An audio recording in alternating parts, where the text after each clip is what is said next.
I can remember early on in COVID where we weren't allowed to touch the patients and their loved ones weren't allowed to be in the department with them when they passed away. And being the last person that Auntie Flo got to speak to, or the last human touch that she had before she passed on, was a really heavy burden for us as physicians. You know, it was a very, very, very horrible period. So while we might look like we don't care or are too busy, what it looks on the outside is not always what the burden is that we actually carry on the inside. Welcome to Don't Be Caught Dead, a podcast encouraging open conversations about dying and the death of a loved one. I'm your host, Catherine Ashton, founder of Critical Info, and I'm helping to bring your stories of death back to life. Because while you may not be ready to die, at least you can be prepared. Don't Be Caught Dead acknowledges the lands of the Kulin Nations and recognises their connection to land, sea and community. We pay our respects to their elders, past, present and emerging, and extend that respect to all Aboriginal and Torres Strait Islander and First Nation peoples around the globe. Welcome, Renee, to the podcast. Thank you for being our guest. Now, in full disclosure, I should mention that we are best friends, and I should also mention that you've just been recently appointed as the medical advisor to Critical Info. So welcome. Thank you for having me. Now, what specific aspects of emergency medicine do you find the most fulfilling and rewarding? Look, I think it's the variety in terms of what comes in the door. I think it's the diversity of the reasons that people present to the emergency department, people from all walks of life, and essentially you're seeing them at their worst. So, you know, sometimes I'll say to people, what were you planning to do today? Because no one ever plans to come and see me. It's not, you know, on the top of their schedule when they wake up on a Saturday morning.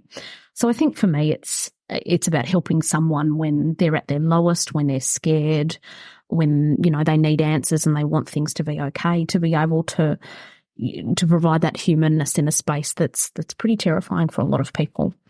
You know, helping people navigate that awful time for them, and I suppose also, you know, the part of teaching and guiding and educating my colleagues as well. The part that I really love about my work on a day-to-day basis.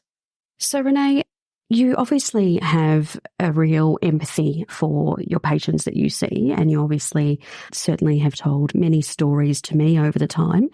But tell me, what's probably the most macabre story you've come across when you're, or situation you've come across when you're a doctor in emergency? Look, I think the first one that pops to mind is not something that relates to my sort of everyday work, but I do sometimes tell this story to some of our junior doctors about spending some time at the Victorian Institute of Forensic Medicine early in my career, and being a person who was in the same space as the autopsies when they were being done. And there was this particular day when I was assisting and the water police had pulled a body out of the Maribyrnong River.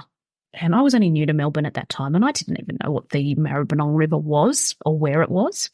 But I was part of the autopsy on this body. And I remember speaking to this lovely young lady whose job it was to cut through the sternum and to remove all of the organs from the body for the pathologist to then look for a cause of death. And I remember her telling me that she didn't actually wear any underwear under her scrubs because the smell of the decomposing bodies was so potent that it got into your hair and your skin and your underwear and it couldn't be washed out. And so if she decided she wanted to wear that underwear on another occasion, it would smell like her workplace.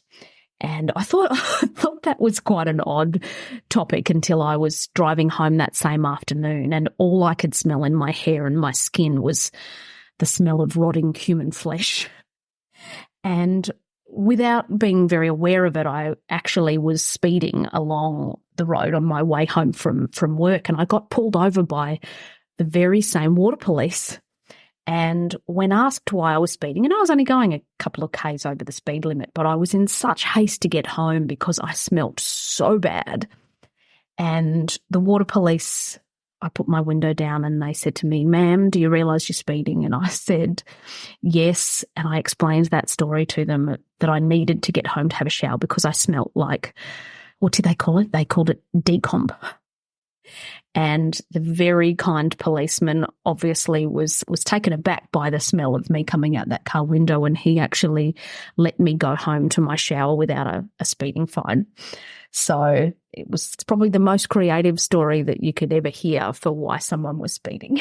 Yeah, it certainly sounds like it. And why was it the water police that actually pulled you over? Because I was driving along Beach Road and they were doing something down near the waterfront there, Bay, and it was them who pulled me over.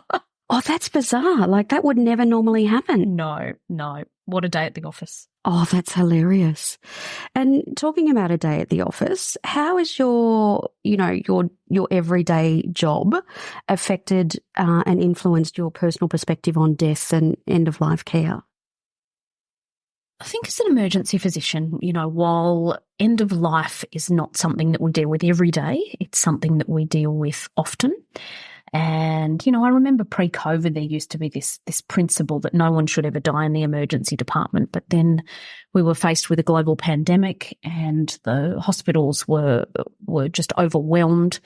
And sadly now, we don't always have a bed to move that person to where they can die comfortably and with their family around them. So, I think dealing with death on at least weekly basis, for me, it's commonplace. For me, it's something that will happen to us all. And I think essentially, it's something that can be done well. It's something that the family can know what their role is, can know what their task is, can know what their loved one wanted them to be doing in that space, or it can be done really badly where estranged children come from interstate and decide to have a war with the ones who are at the bedside over what dad would have wanted when dad has just finished telling you what he wants. But the child who's racked with guilt for what they have or haven't done through their life is then faced with, their axe to grind, the burden that they carry, and how it can all turn into a complete disaster in that space. And that's just not what you want. And that sounds like you've witnessed that happen. Gosh, yeah. So, when asked how I see a good death and how I see a bad death, for me, it's the cohesiveness of that family group and how they come together to provide those end-of-life wishes for their loved ones, in a time when their own personal circumstances should be put aside and the focus should be on, what would dad have wanted in this space? Or, was dad a religious man, or was dad a Collingwood supporter, or, what is it that he would want right now? And so that's interesting because there's always talk within the death care industry about, what's a good death? Do we want a good death? What is the definition of a good death? What is a good death to you? So a good death to me, I think, is one where people have actually talked about it in a time and space when it's not imminently relevant. When you've had that discussion around the dinner table or over a cup of coffee to say, no, I don't want a breathing tube, and no, I don't want someone doing chest compressions on me if I have a heart attack.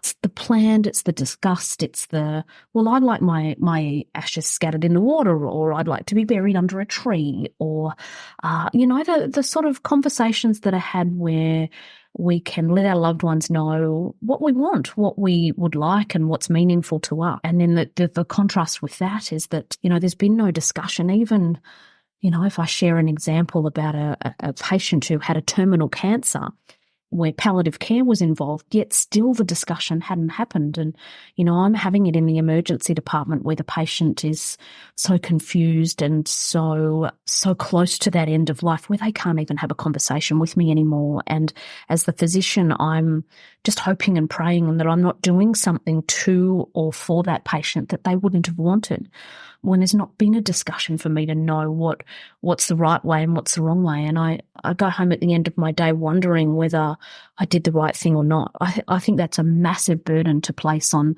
the person who's providing end-of-life care for you or for your loved one. It's a horrible place to be, and it's the days when you go home at the end of the day and just wish that it went another way. And you're looking at from a medical perspective, but obviously there's emotions involved there. Of course. Yeah, of course. You may not have met this person before, or, in a small emergency department like I work in from time to time, you might have met that patient 15 times prior. And I always try to have that discussion with patients when they're well. And I will often say to them, I know that this is not relevant now, but let's talk about what you'd like the end of your life to look like, so that we can have some sort of documentation of where the patient wants us to stop, or how far they want us to go. And we can talk about their comorbidities and their medical background, and what we think as a physician that's appropriate for them or not, at a time when it's not stressful and it's not relevant, so that, we have that documented at a time when it is relevant and when it will actually help us to do the right thing by you, and certainly to make it less stressful for your family. See, I find that really quite interesting, because I would say that you are a rarity in having those conversations. I've heard about situations where people have gone to their doctor and wanted to have paperwork signed in relation to their advanced care directive and what their intentions are. And, there is some doctors that this particular doctor didn't know the process and was concerned and, about actually signing that. So it's interesting. I think that you would be a rarity in relation to having those conversations and encouraging people to have those conversations, just based on what my personal experience has been. Yeah, look, I'd encourage everyone to have that chat with your GP. It doesn't matter how old you are. You might step out on the street and get hit by a bus. So just because you're not feeling like you're approaching the chronological end of your life, I think it's a discussion you can have with your GP at any point, and I would encourage you to do so. Next time you're in the emergency department, talk to the physician about that and start to have those discussions, so that your family, when they're at this point, are not carrying that entire burden of never having a discussion with you. And it doesn't have to be a doom and gloom discussion. If you sit around my dinner table at any point of time with my teenage sons, so there's a lot of discussion about this sort of stuff. But, I think from what's going on at the football to the last bowel action, anyone who's got teenage boys of any sort, I can attest to that. It always turns to poo and farts. Yeah, I have to agree. Very, very true.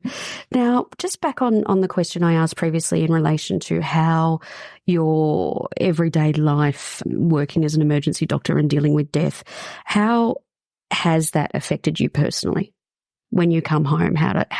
What impact has that had on you?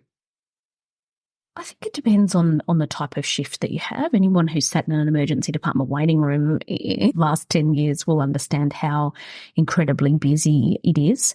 And I think the challenge with that is that when you've got someone who's at the end of their life, or someone who's incredibly sick and you're trying to save that life, we just don't have the time to providing the care that we would like. We don't have the time to sit at the bedside and hold that patient's hand. And, there are times when you come home and that burden is very heavy.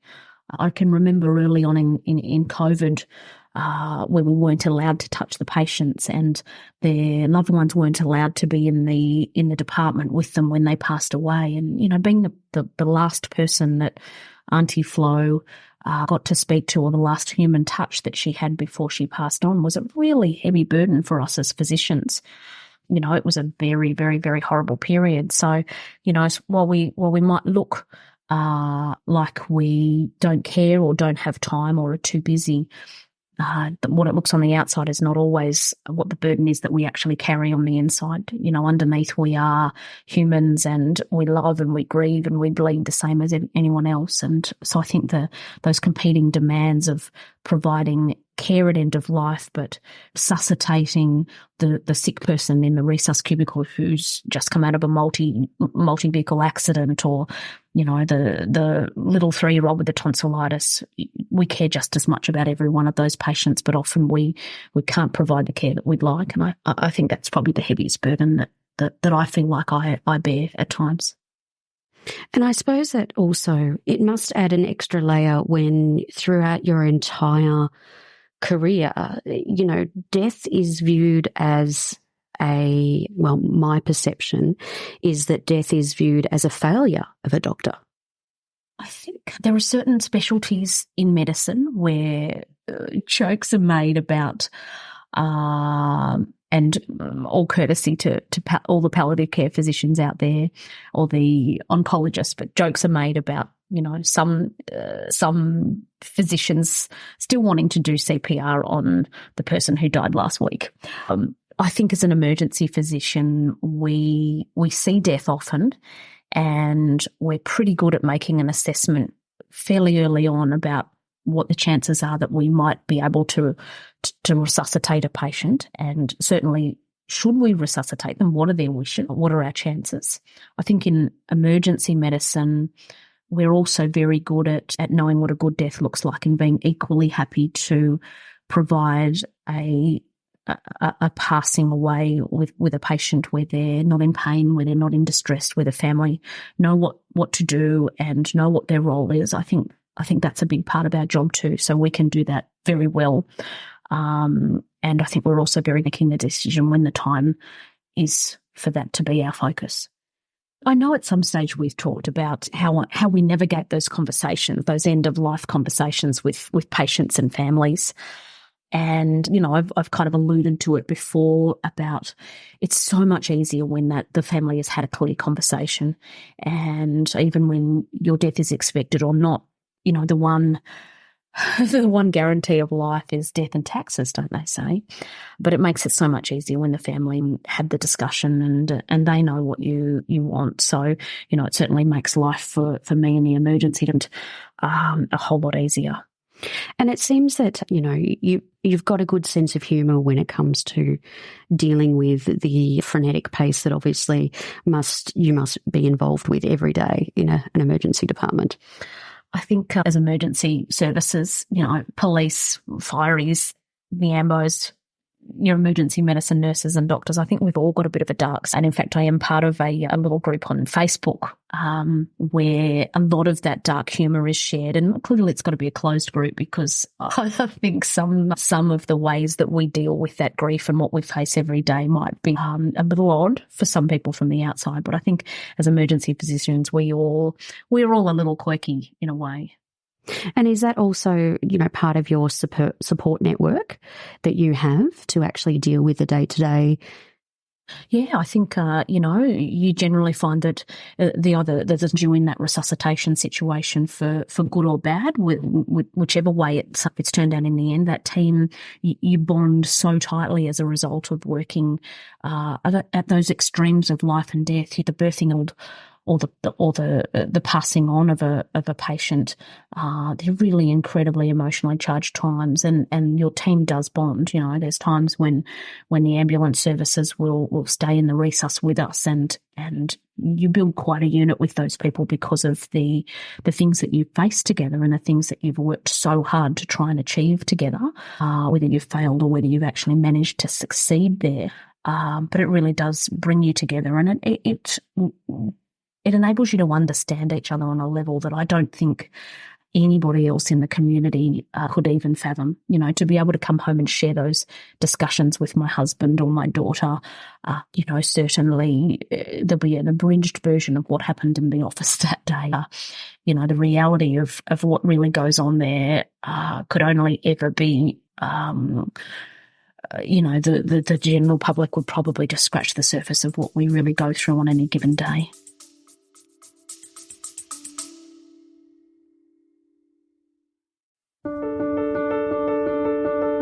Talking openly about death and grief can sometimes be triggering. If you find you need support, please reach out to our support services and the bereavement organisations listed on our resource hub. All links are in the show notes of this episode.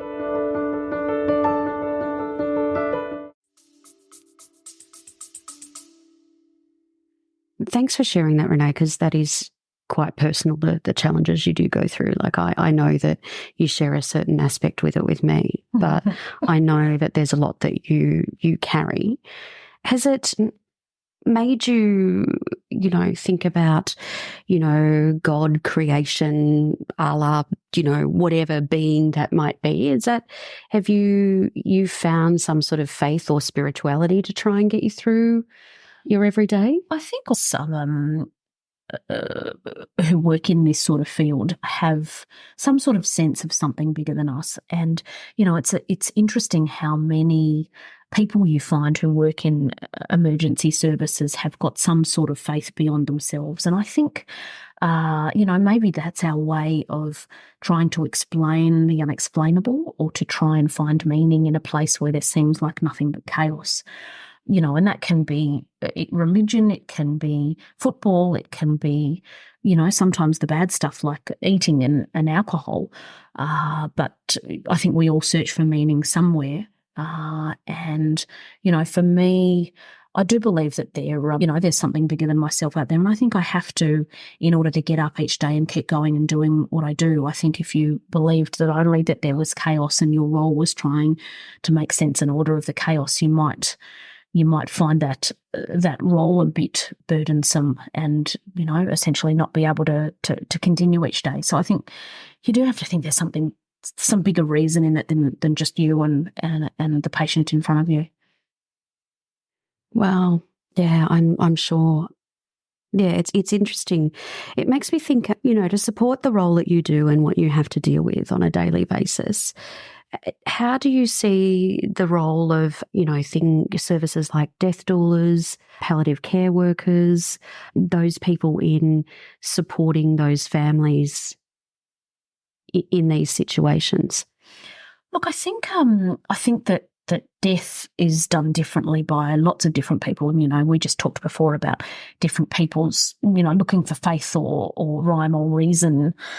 Certainly it's something that different cultures do differently. And I think there is absolutely, a broader team that pulls together in these times. And I think we all share a little bit of the part of the process. I can't help but share a funny story, a personal experience actually about a death doula who I tell the story sort of fairly often because I find it hysterical. A friend of the family passed away, and his wife, unexpectedly, he was young with sort of youngish early teenage kids. And it was a death that was expected. He had terminal cancer, and his wife, who was an incredibly educated IT specialist, a bright, fabulous young woman, had engaged the services of a death doula.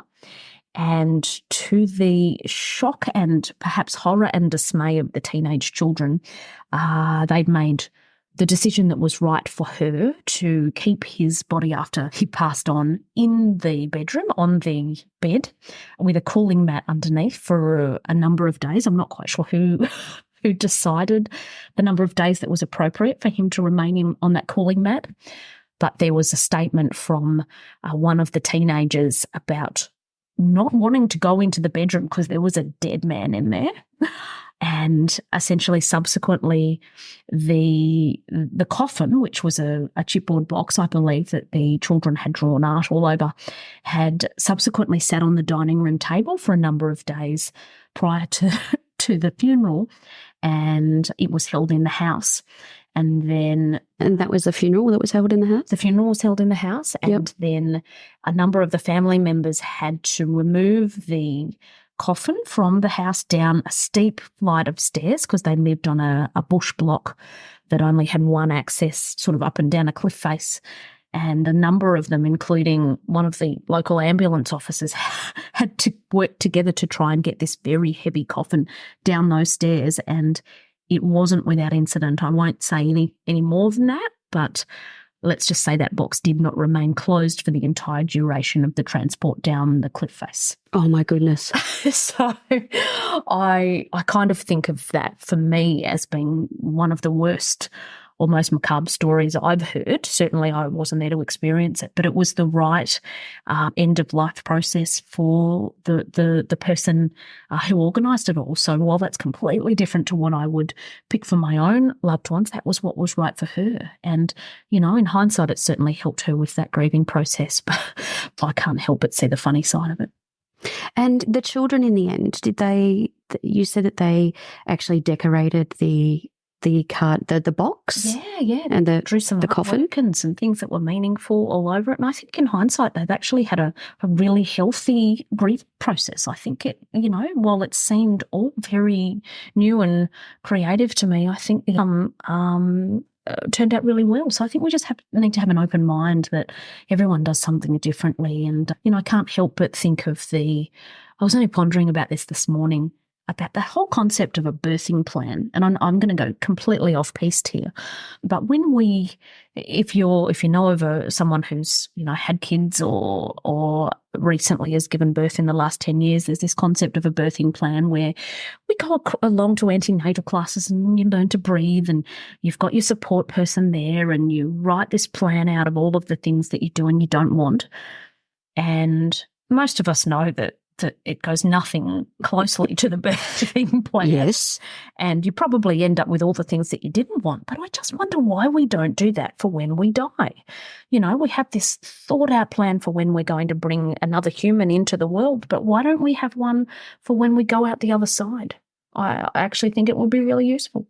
I totally agree with you. And that was something that I went to a conference last year and it really struck me that I have a son who's now 19 and you're well aware of. And I remember having to go to, classes before he was born and the packs that you got and the information and then the follow-up care with the maternal child health nurse coming out to the home. And I just thought, there is so much thought and planning that has gone into giving birth. But, not everyone gives birth. But we're all going to die. Like you said before, death and taxes, they're the two things that we cannot escape. And yet it's something that has not, well, as far as I can see, hasn't really registered with government organisations that this is something that needs to be paid attention to. And people need to have some sort of support and care and conversations need to be had around it. And hopefully us having this conversation now can start those conversations as well. Mm-hmm. You've touched on a few situations that you've come across when you're dealing with the family in relation to emergency and sort of end of life and those difficult scenarios. Have you ever found that when you're in one of those scenarios and it's very evident that they will not survive and they're going to die, have you ever found that you haven't been able to access information that could have helped with their with their, I can't say recovery because if they're dead, but, or with the resuscitation process, or look, it happens on a daily basis. Even the person who's come in who's got delirium from an infection, or the person who just doesn't have great health literacy. And, while there's that incredibly fabulous My Health record that our government has funded, a lot of people have opted out of that. I just have to encourage you to make sure your GP's uploading the data onto that and to tell you how incredibly important that app is for us to be able to look at and just to even work out your allergies and your medications. It's so useful for us when we're providing frontline care to know your background. I need to share a story recently, as recently as a couple of weeks ago, where I had a patient who thankfully we'd received a bat call. Now, for those of you, it's not about Batman and Robin, but in every emergency department is a bright red phone that essentially looks very much like a 1970s phone with the I've seen one of those. The handset and the push buttons. Nonetheless, a bat call came through from the ambulance service who were bringing in a patient who had an unrecordable blood pressure and a heart rate that was very, very, very low. And they gave us their working diagnosis, and essentially the gentleman had been in our department no longer than a couple of minutes, and we had worked out what his diagnosis was and that this was going to be the end of his life. And in that state, his poor wife, grief and distress, she could barely give us anything about his medical history, his allergies. And it was only after that gentleman had passed away, when I was writing his death certificate, and, I realised I knew nothing about that gentleman. And then I had to start digging for data to work out what actually caused him to end up in this situation. And 4 hours later, after digging through records and finally being able to fill out that death certificate, we realised that man had actually had an untimely death and a preventable death. And I think that situation was the worst, when we then had to bring his wife back and explain to her that his death could have been prevented, and we would need to get in touch with the coroner. And that is not the way you want your loved ones to pass away. It's not the way I would choose my own death if I knew that my loved ones would be in that much distress and so distraught. So, you ask me, does it ever happen? I would say it happens incredibly regularly, and it's not just end of life. It's on a daily basis when someone can't provide us their medical history or their information. A number of times when we're working on a John Doe or a Jane Doe in the emergency department, when no one knows who they are or any of their history. So it's incredibly common, and you wonder why you wait so long in the emergency department waiting room. It's because we're trundling around trying to find data in archives and calling GPs and trying to dig up information so that we can ensure that we care for a patient in the most appropriate way. It's interesting that when you say that the grief of this particular situation you're talking about, it's interesting because I'm sure that person, when they went to their doctor, they probably went to that appointment by themselves. They probably went to repeated appointments by themselves over periods of time, and probably never had a conversation with their partner about what was going on in relation to their health. So perhaps it's the fact that we need to have conversations not only about what our death should look like and what our wishes are for death, but also what's going on in relation to our health on an ongoing basis. Would that be correct in saying? I think sometimes, doctors, we can be accused of doctor speak. We talk to you in a dialect that often patients don't understand. We talk about health literacy a lot. I work between a city private emergency department, and I work in rural Victoria as well, where health literacy and awareness of what's going on in one's life is so completely different. So I think those discussions are incredibly important to have with the physician and to have with family members. And if you're not sure why you're on a medication, or if you're not sure what something means, then that discussion and to talk about, well, what are the implications of this, and where is this headed?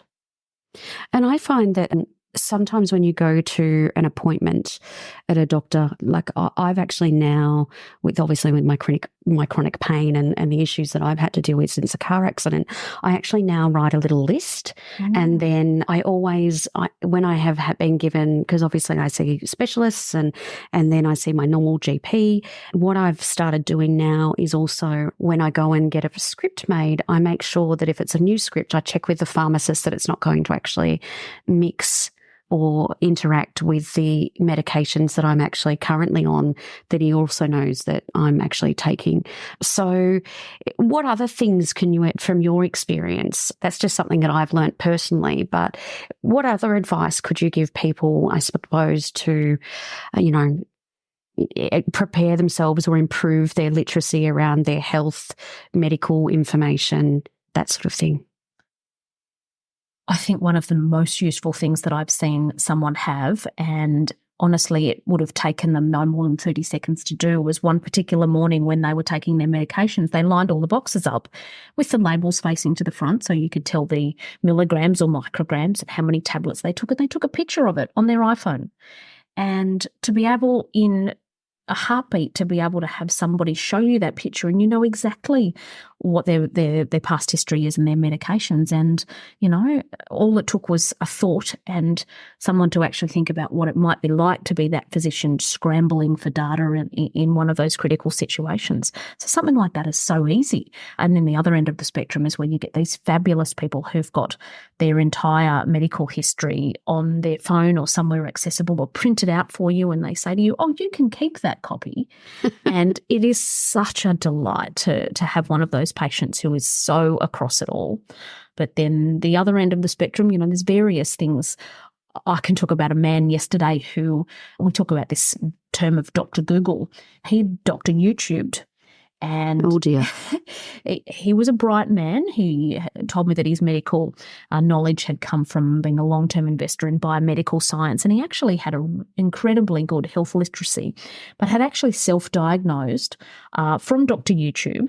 And it was actually sadly right when we did all the formal tests. He had actually accurately diagnosed himself. So, that health literacy, while we laughed about Dr. YouTube because it's not a term I had ever passed my lips before that, but I had said to him, next time, please come sooner. Come and talk to us about this stuff before you, Dr. YouTube. When you've got these symptoms, you need to go and see your doctor. You need to present to the emergency department because early on there might be something that we can do about it.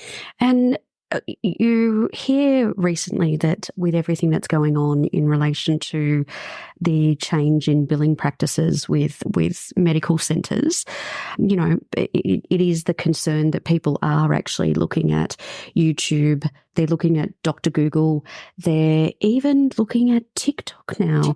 Yes, the statistics I heard the other day on how many people now look at TikTok for news and for information in relation to health, etc., is quite astronomical. I can't recall the figures, but how would you suggest, if people are doing it tough, what do you suggest for them to do? Let's just say I'm no dancer, so you will not find me on TikTok.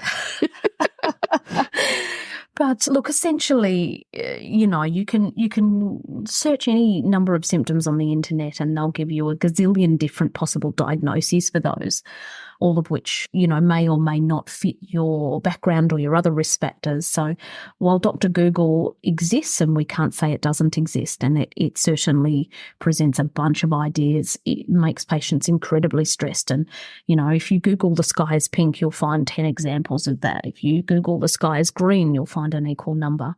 So whatever you're searching, you'll find that answer if that's what you're looking for. So, I would encourage patients to utilise telehealth. I would encourage patients to utilise virtual emergency departments. There are ways of seeking out that care that don't require a face-to-face consultation anymore. Recently I just needed some scripts updated. Well, I didn't go and take up an hour or half an hour of my GP's time. I essentially booked a telehealth consult, and in 5 minutes we had that all done and dusted. I'd not left the home. In fact, I was sitting at home still in my loungewear. And to me, I thought that was a fabulous utilisation of my own time and her time as well.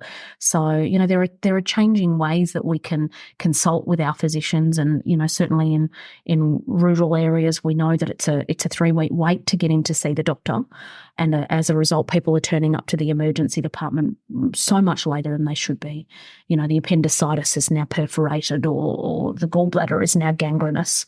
If you've got pain and if you're unwell, then you need to come to the emergency department, and you'll see a nurse, you'll be triaged, and you'll be triaged accordingly to how unwell you are. And the truth is that, the patients who are not unwell will wait, but the patients who are unwell, we will see. You'll be at the top of the triage category. That's our job, essentially, to keep everybody alive. But I would encourage you to do some research. I would encourage you to write lists. If it's going to be a 3-week wait to get in to see your GP, don't leave it too late. Make an appointment for next month. And then, you'll have a number of things that you'll have remembered you need to talk to your GP by that time. I think we just need to be smart about using those services, and then using your other ancillary services as well. The pharmacists, the community nurses, nurse on call. There are so many other ways that we can get medical advice that doesn't just involve your emergency department and your own GP. And free ways too. Certainly the nurse on call is fantastic. Yeah. Thank you very much, Renee.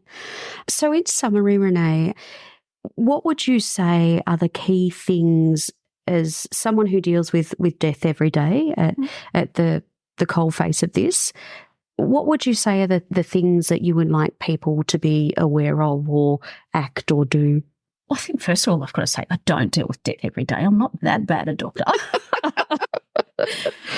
What was the question again? Sorry, I got slightly sidetracked. What would you recommend for people as a takeaway from listening to us speak today?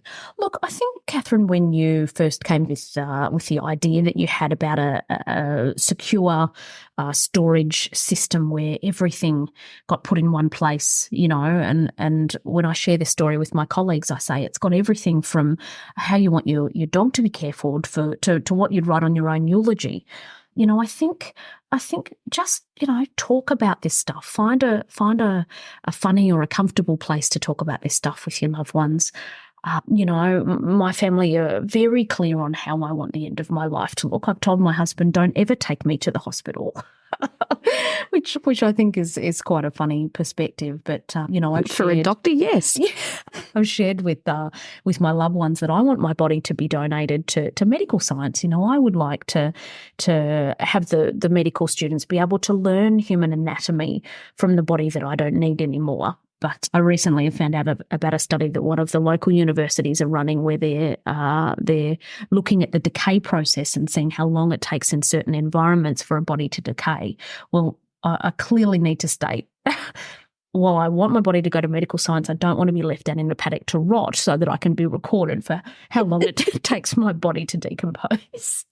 So you want to be very specific in your instructions. I want to be in the anatomy lab, and I want the medical students to be learning how to provide care for the next generation from my rusty old parts. Oh, that's fantastic. Well, Renee, I can't thank you enough for coming and speaking with us today. Thank you so much for having me, and I'm sorry if my dark and macabre sense of humour has offended a few people or perhaps opened your eyes a little bit to the world of emergency services. Oh, I think it's good that we can all have conversations and be open. So I think it's good that we're promoting those. Good on you, and keep doing what you're doing, Catherine. This is a great initiative. Thank you, Renee. Bye-bye. We hope you enjoyed today's episode of Don't Be Caught Dead, brought to you by Critical Info. If you liked the episode, learnt something new, or were touched by a story you heard, we'd love for you to let us know. Send us an email, even tell your friends. Subscribe so you don't miss out on new episodes. If you can spare a few moments, please rate and review us as it helps other people to find the show. Are you dying to know more? Stay up to date with Don't Be Caught Dead by signing up to our newsletter and follow us on social media. Head to don'tbecaughtdead.com for more information and loads of resources.